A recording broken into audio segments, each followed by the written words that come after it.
할렐루야. 오늘도 거룩하신 하나님께서 우리의 삶 가운데 동행하시며 날마다 모든 삶을 감사로 마무리하는 축복을 허락해 주시는 줄로 믿습니다. 추수감사절을 통하여 하나님 앞에 나와 예배하는 사랑하는 모든 성도들 속에 넘치는 감사가 매일매일 충만하시기를 주님의 이름으로 축원합니다. 여러분은 추수감사절을 시작하면서 어떤 감사로 하나님 앞에 나왔습니까? 무엇을 감사하시나요? 삶의 모든 순간, 지나온 시간들이 감사로 고백될 때 우리 삶이 진정으로 행복해지는 줄로 믿습니다. 감사는 행복의 시작입니다. 여러분이 삶의 모든 것을 범사에 감사함으로 받을 때 내 삶이 더욱 풍성해지고 하나님 앞에 귀한 열매로 맺어지게 될 줄로 믿습니다. 그 감사가 오늘 여러분 입술에서 찬양으로 고백된 줄로 믿습니다. 나아가 찬양대를 통하여 그 감사를 마음껏 힘있게 고백할 수 있기를 바랍니다. 현대의학이 발달하면서 여러 질병들이 하나씩 둘씩 정복되고 있습니다. 어쩌면 이제 암도 정복될 날이 얼마 남지 않았는지도 모르겠습니다. 그런데 감기를 가져오는 바이러스만큼은 여전히 현대의학의 과제로 남아 있습니다. 왜냐하면 그 종류가 너무나도 많기 때문이죠. 감기에 대한 바이러스만 해도 200여 종이 넘는다고 합니다. 그리고 매년 새로운 바이러스가 발견됩니다. 그래서 그만큼 퇴치가 어렵다는 거죠. 더구나 지난 몇 년간 전 세계를 팬데믹의 두려움과 공포로 휩싸이게 했던 이 코로나19 바이러스는 많은 사람들이 예언하기를 앞으로 발생할 인류 종말의 위기를 가져다 줄 미지의 X 바이러스의 예표에 불과하다, 이런 말도 합니다. 그래서 어떤 학자는 앞으로 인류가 바이러스로 멸망하게 될 것이다, 이런 예언까지 합니다. 이 바이러스가 얼마나 무섭고 지독한지 컴퓨터 시스템에 들어와서 컴퓨터를 망가뜨리는 프로그램을 컴퓨터 바이러스라고까지 부릅니다. 그런데 여러분, 이 세상에서 가장 무서운 바이러스가 있다면 그것이 무엇인지 아십니까? 수많은 바이러스 중에 가장 무서운 바이러스는 바로 불평 바이러스입니다. 왜냐하면 그것은 타탄 마귀가 우리에게 주는 것이기 때문입니다. 이 불평 바이러스가 들어오기 시작하면 꼭 그 사람뿐만 아니라 그가 속한 공동체가 다 망하게 됩니다. 어떻습니까? 지금 나의 삶에 혹시나 불평 바이러스가 침범하진 않았습니까? 이 불평 바이러스에 감염되면 다 망한다고 했습니다. 그 증거가 무엇일까요?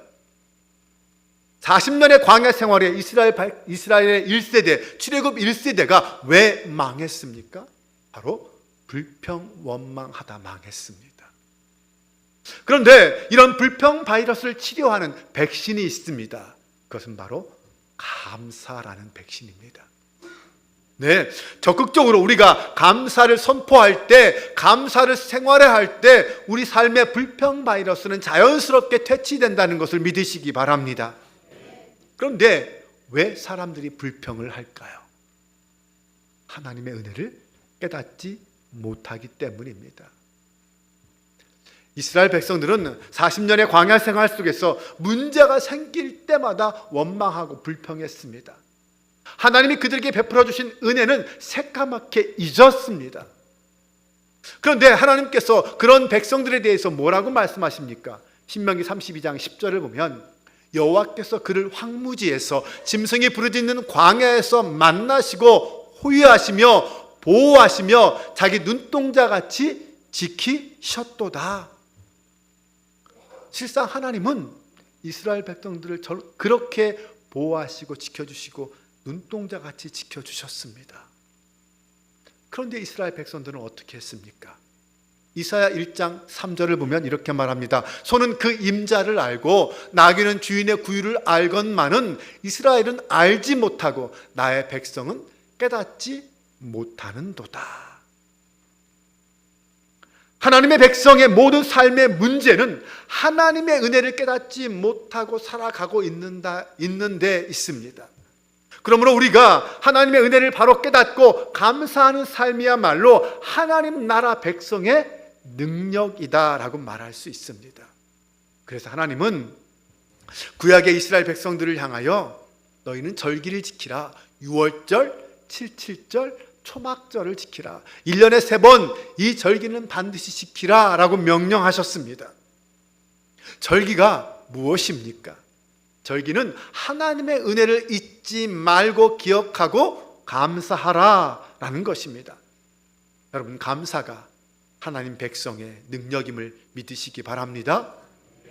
그래서 데살로니가전서 5장 18절에서는 범사에 감사하라. 이것이 너희를 향한 하나님의 뜻이다 라고 말씀한 것입니다.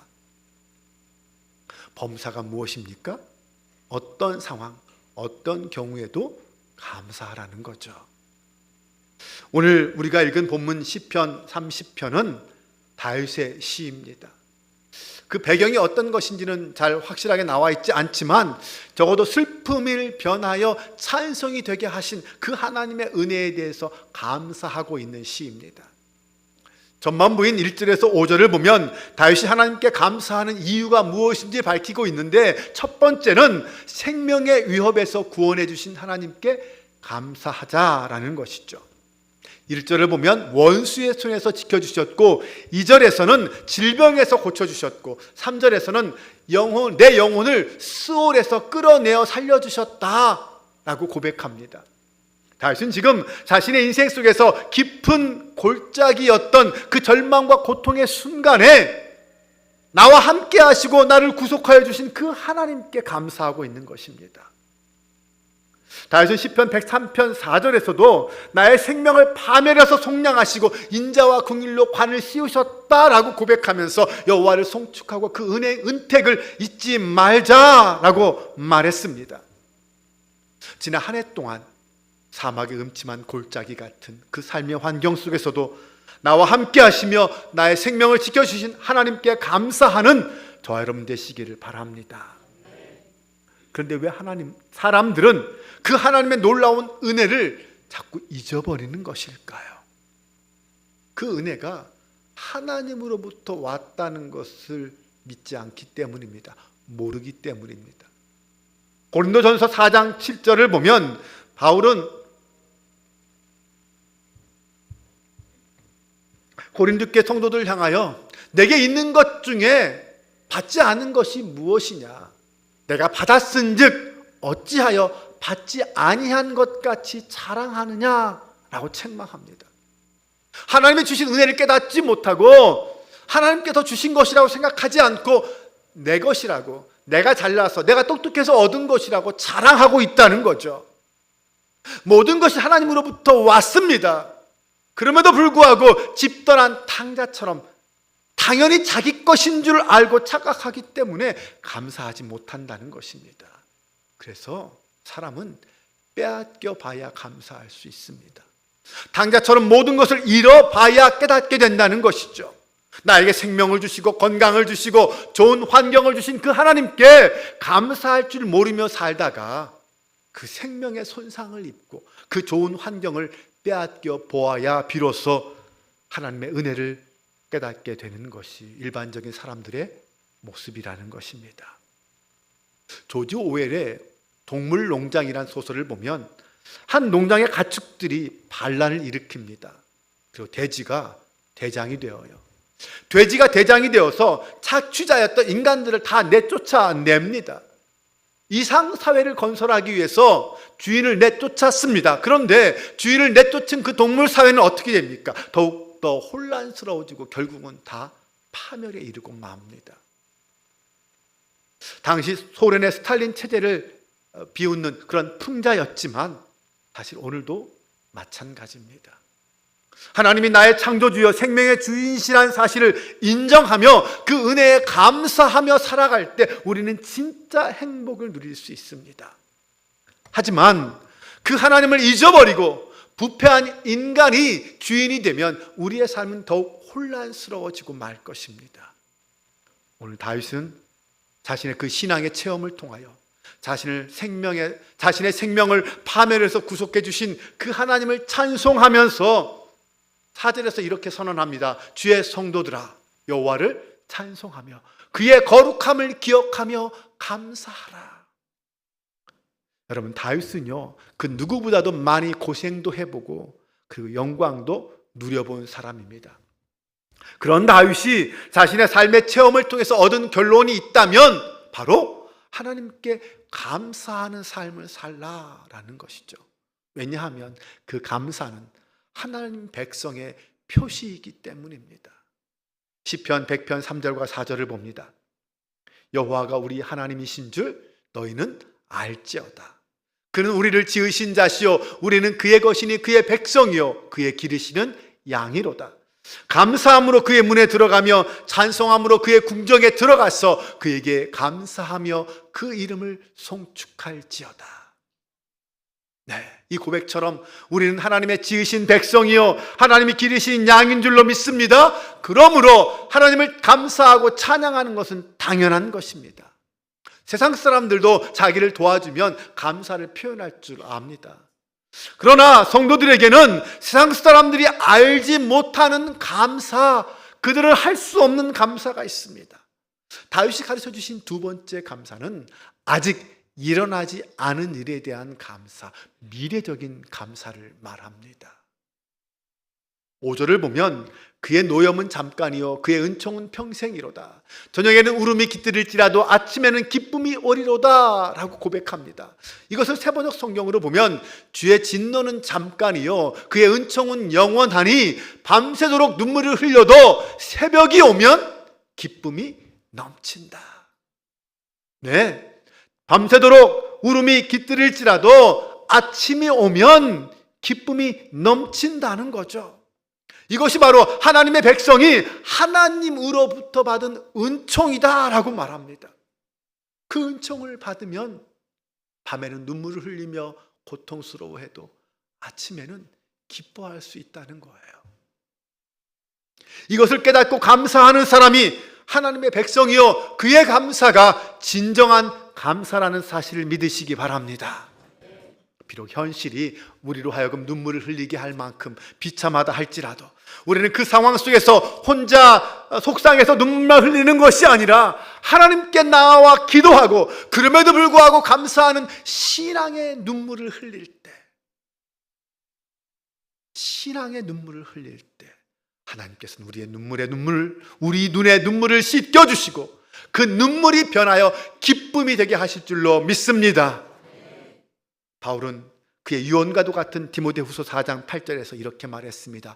이제 후로는 나를 위하여 의의 면류관이 예비되어 있으므로. 여러분, 지금 혹시나 우리에게 큰 슬픔이나 어려움이나 고통이 있습니까? 의의 면류관이 예비된 그 하늘을 바라볼 수 있기를 바랍니다. 앞으로 우리에게 주어질 그 하나님의 영광을 생각한다면 우리는 그 어떤 어려움도 이겨낼 수 있습니다. 맞습니다. 하나님의 진노는 잠깐입니다. 하지만 우리를 향하신 하나님의 은총은 영원합니다. 비록 내가 저녁에 눈물을 흘릴지라도 아침이면 반드시 기쁨이 온다는 이 하나님의 약속을 믿으시기 바랍니다.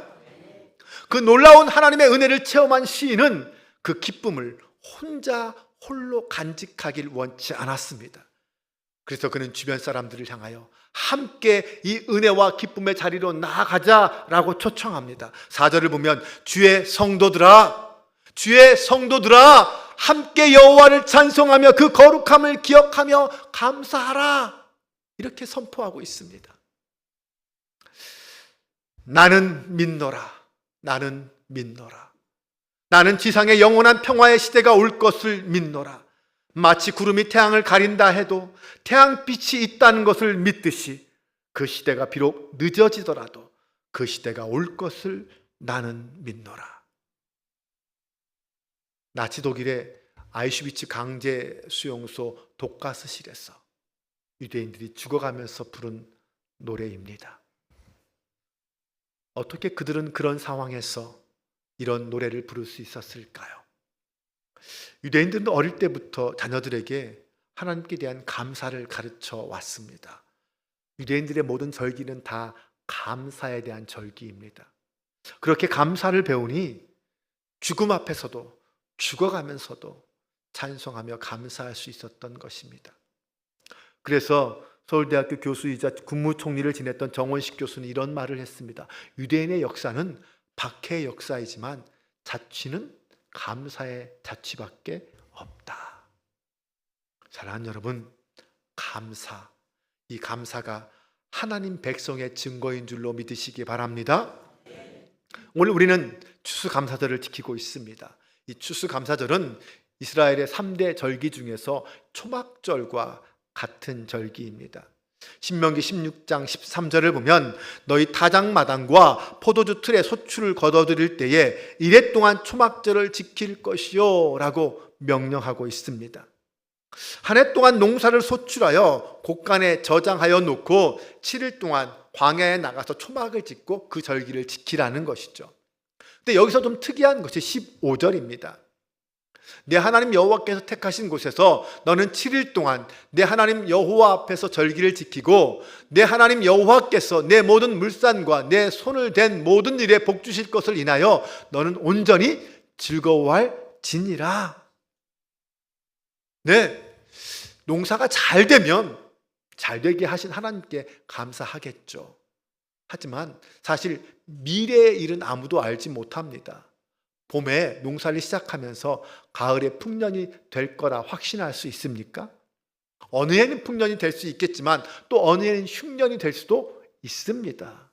그런데 하나님께서는 지금 아직 가나안 땅에 들어가지도 못한 이스라엘 백성들을 향해 아직 농사는 한 번도 지어보지도 못한 그 백성들을 향하여 명령하십니다. 내 하나님 여호와께서 내 모든 소출과 내 손으로 행한 모든 일에 복을 주실 것이니 너는 온전히 즐거워할지니라. 앞으로 가나안 땅에 들어가서 매년 하나님이 모든 소출과 손으로 행한 모든 일에 복을 주실 것을 믿고 너희들은 감사함으로 이 초막절을 지키라라는 것입니다. 그 해에 얼마만큼의 소출을 얻든 그것은 하나님이 주신 복이다라는 사실을 믿고 감사하라라는 것이죠. 네, 맞습니다. 우리가 이 세상에서 비록 한 해의 농사가 망한 것 같이 실패하는 삶을 살았다 할지라도 우리는 감사할 수 있습니다. 왜요? 우리에게는 죽어도 다시 사는 예수님의 부활의 생명이 있기 때문입니다. 손대는 모든 것에 복을 주시는 하나님을 믿는 그 믿음이 있기 때문입니다. 이 캄캄한 어둠이 지나가면 반드시 새벽이 올 것을 믿는 믿음이 있기 때문입니다. 또한 우리에게는 하나님이 함께 하시는 내일이 있습니다. 하나님이 책임지고 복 주실 우리의 자녀들이 있고요, 나아가서 우리 한빛교회를 향한 하나님의 비전이 있습니다. 그러므로 우리는 그 어떤 상황 속에서도 어떤 순간에도 감사를 잃지 않는 성도가 될 수 있는 줄로 믿습니다. 사랑하는 여러분, 나의 삶 속에 밤새도록 눈물 흘릴 일이 일어난다 할지라도 기쁨으로 변할 아침이 있음을 믿으시기 바랍니다.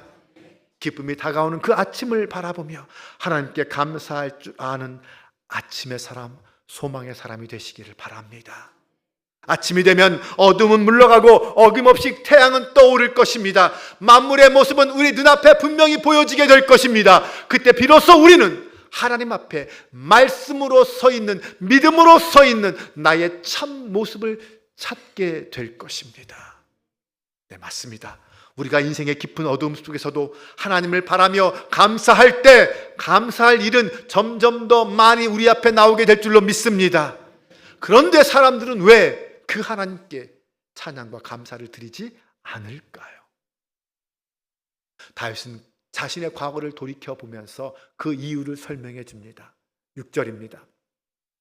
내가 형통할 때에 말하기를 영원히 흔들리지 아니하리라 하였도다. 무슨 말입니까? 다윗이 고난이 다 끝나고 형통해서 왕이 되고 이제 모든 것이 다 편안해졌을 때 그는 교만해졌다는 거예요. 백향목으로 지은 그 궁궐 속에서 100만 대군을 거느리고 있으니 이제 이만하면 됐다, 이제 누구도 나를 건들 수 없을 것이다. 이런 교만한 생각이 드는 거죠. 이제 내 인생은 흔들리지 않는 산같이 굳게 세워졌다라고 그는 자만하였던 것입니다. 그러나 웬걸 하나님이 그 은혜를 거두어 가시니까 다시 모든 것이 다 무너지고 근심거리가 생겼습니다. 하나님이 그 얼굴을 가리시니 자신은 산 위에서 누리는 그 모든 권력과 부가 다 근심거리가 된 거예요. 7절은 이렇게 말합니다. 여호와여 주의 은혜로 나를 산같이 굳게 세우셨더니 주의 얼굴을 가리심에 내가 근심하였나이다. 내가 주님의 은혜로 산같이 굳게 세워졌는데 주님이 얼굴을 가리시니 근심이 되었다는 것입니다. 다윗은 높은 산 위에 올라갔습니다. 네, 인생의 정상에 섰어요. 그래서 그 정상에 서고 보니 그만 자신이 그곳으로 인도하신 분이 하나님이셨다라는 사실을 잊어버린 거예요. 하나님의 은혜가 아니라 내 힘과 내 능력으로 그 정상까지 올라간 것이라고 착각한 거죠. 그러다가 하나님의 은혜가 떠나보고 나니 다시 깊은 골짜기로 추락하는 자신의 모습을 본 거예요. 그러니 이렇게 고백하고 회개할 수밖에 없었던 것입니다. 이것은 다윗만의 문제는 아닐 것입니다. 다윗 같은 위대한 신앙인도 그런 교만에 빠졌다면 우리같이 평범한 사람들이야 오죽하겠습니까? 우리는 별것 아니지만 원하는 목표를 성취하거나 자신의 자랑이 드러나게 되면 어느 순간 하나님의 은혜는 잊어버리고 감사는 사라지고 교만해지는 것이 우리들의 모습입니다. 우리가 하나님의 은혜 안에서 살 때는 시편 18편 1절과 같이 나의 힘이 되신 여호와여 내가 주를 사랑하나이다 이렇게 찬송합니다만 내가 형통하게 되고 높은 산 위에 올라가게 되면 내가 노력하고 내가 잘나서 그렇게 된 줄 착각하고 하나님의 도움과 은혜를 잊어버리고 살아간다는 거예요. 그러면 하나님께서는 자신의 얼굴을 가리시고 은혜를 거두어 버리십니다. 그러면 결국 우리는 자신이 누리는 그 모든 것들이 오히려 걱정거리, 근심거리로 전락해버리고 말 것입니다. 여러분, 우리 하나님은 다른 죄들은 고치시지만 교만은 꺾어버리시는 분입니다. 여러분 기억하십시오. 하나님이 가장 싫어하시는 죄가 교만입니다. 그래서 교만은 패망의 선봉이요 넘어짐의 앞잡이라는 사실을 잊지 마시기 바랍니다. 그래도 다윗은 하나님의 은혜가 무엇인지 아는 사람이기에 빨리 돌이키고 회개했습니다. 8절에서 10절을 봅니다. 다 같이 함께 화면을 보면서 읽어보겠습니다. 여호와여 내가 주께 부르짖고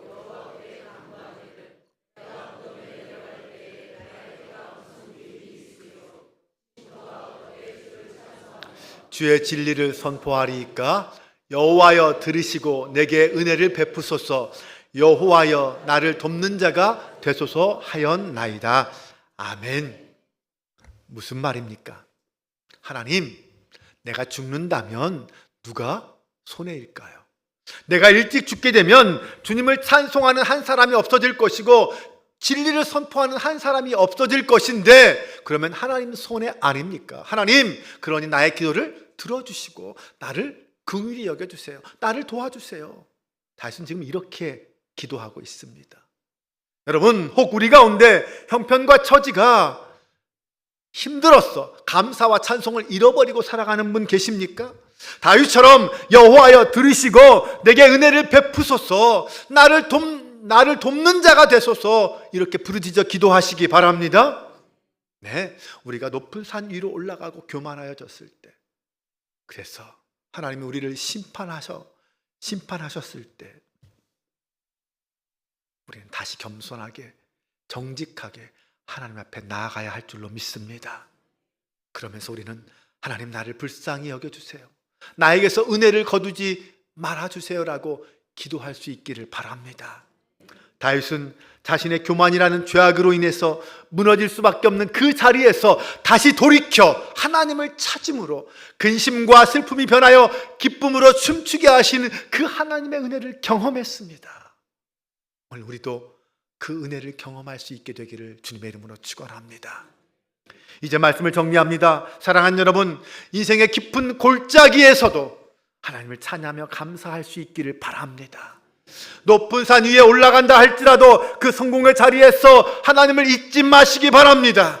그러면 그때 우리의 슬픔은 춤으로, 기쁨으로 변할 것입니다. 우리의 모든 감사가 풍성한 열매로 맺어지게 될 줄로 믿습니다. 빌립보서 4장 6절을 보면 아무것도 염려하지 말고 오직 모든 일에 기도와 간구로 너희 구할 것을 감사함으로 하나님께 아뢰라. 그리하면 모든 지각에 뛰어난 하나님의 평강이 그리스도 예수 안에서 너희 마음과 생각을 지켜주시리라 말씀했습니다. 다윗은 바로 이 은혜를 깨달은 거예요. 이 은혜를 깨닫고 보니 하나님을 찬송하지 않을 수 없었던 것입니다. 감사하지 않을 수 없었던 것입니다. 그래서 그는 12절에 이렇게 고백합니다. 이는 잠잠하지 아니하고 내 영광으로 주를 찬송케 하심이니 여호와 나의 하나님이여 내가 주께 영원히 감사하리이다. 오늘 우리의 삶의 자리에서 이 찬양과 감사가 넘쳐나게 되시기를 주님의 이름으로 축원합니다. 우리 그 마음으로 이 시간 함께 찬양하며 나아가겠습니다. 날 구원하신 주 감사. 우리 함께 이 찬양 믿음으로 고백하며 나아가겠습니다.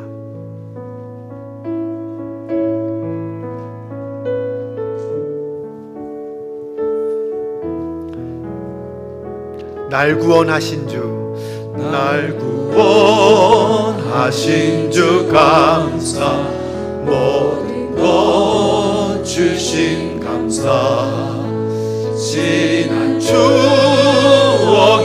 내 감사, 주 내 곁에 계시네. 향기로운 봄철의 감사, 외로운 가을날 감사, 사라진 눈물도 감사,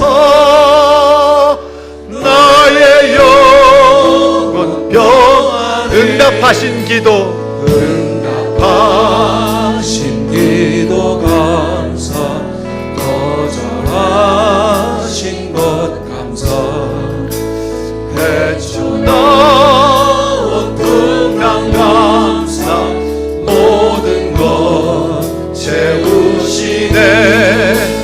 아픔과 기쁨도 감사, 절망 중 위로 감사, 증량 못할 은혜 감사,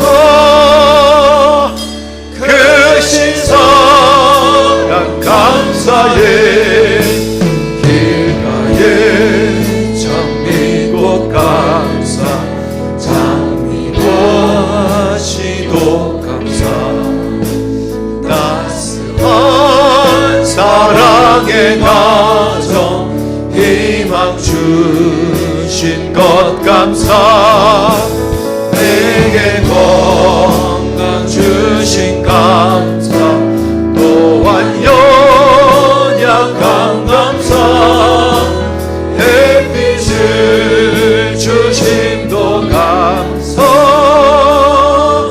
구름 또한 감사해. 땀 흘리는 수고 감사, 저녁에 안식 감사, 우요도 가랑도 감사, 모든 것 다 감사해. 땀 흘리는 수고 감사, 저녁에 안식 감사, 저녁에 안식 감사, 부여도 가난도 모든 것 다 감사해. 모든 것 다 감사해.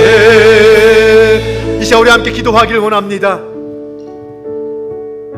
감사는 성도의 특권이며 또한 의무입니다. 골짜기 같은 인생의 절망 가운데도 하나님의 은혜를 기억하며 감사하며, 높은 산 위에 올라간 듯한 절망의 성공의 순간에도 하나님의 은혜를 잊지 않는 감사의 사람이 되기를 소망합니다. 우리의 감사의 뿌리는 오직 예수 그리스도의 십자가뿐임을 잊지 마시기 바랍니다. 하나님 감사합니다. 하나님 감사합니다.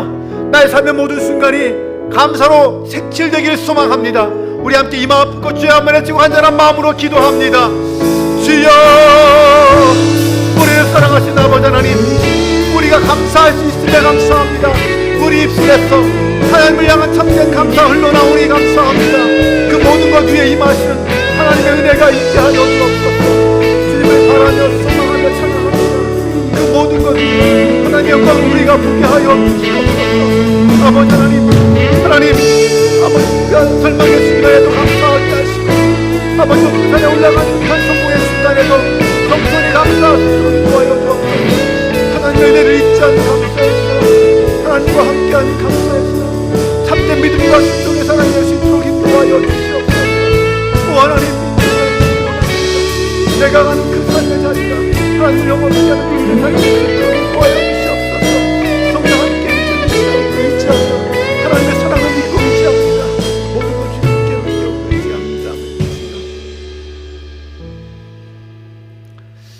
아버지 하나님, 모든 일에 모든 순간에 감사가 가장 먼저 나오는 하나님의 사람, 감사의 사람 되기를 소망합니다.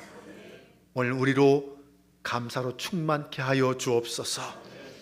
지난 한 해를 돌아보면 주님이 주신 평강으로 살아온 시간들이었음을 믿습니다. 내 힘으로 살 수 없는 이 시대에 우리는 주님이 주시는 넘치는 은혜와 사랑으로 살아갔습니다. 그러기에 감사하지 않을 수 없습니다. 우리 눈앞에 보이는 모든 것들이 감사의 조건 되게 하옵소서. 사랑의 하나님, 죄인 우리는 깊은 절망의 골짜기에 들어서면 주님을 원망하고 불평하기 쉽습니다. 큰 성공을 거두어 높은 산에 올라가면 교만해지기 쉽습니다. 그런 저희들의 연약함을 아시는 주님, 우리를 긍휼히 여겨주시고 늘 겸손과 순종과 감사로 하나님 앞에 서게 하옵소서. 나를 향한 주님의 사랑과 은혜가 얼마나 크고 놀라운지 날마다 깨닫게 하시고 그 주님을 찬양하고 감사하며 살아가는 하루하루 되게 하옵소서. 무엇보다 모든 순간 십자가가 감사의 뿌리가 되게 하여 주옵소서. 오늘 우리는 주님으로 인해 주님과 함께 주님의 사랑 안에서 살아가는 존재임을 잊지 말게 하여 주옵소서. 우리 주 예수 그리스도의 이름으로 기도합니다. 아멘.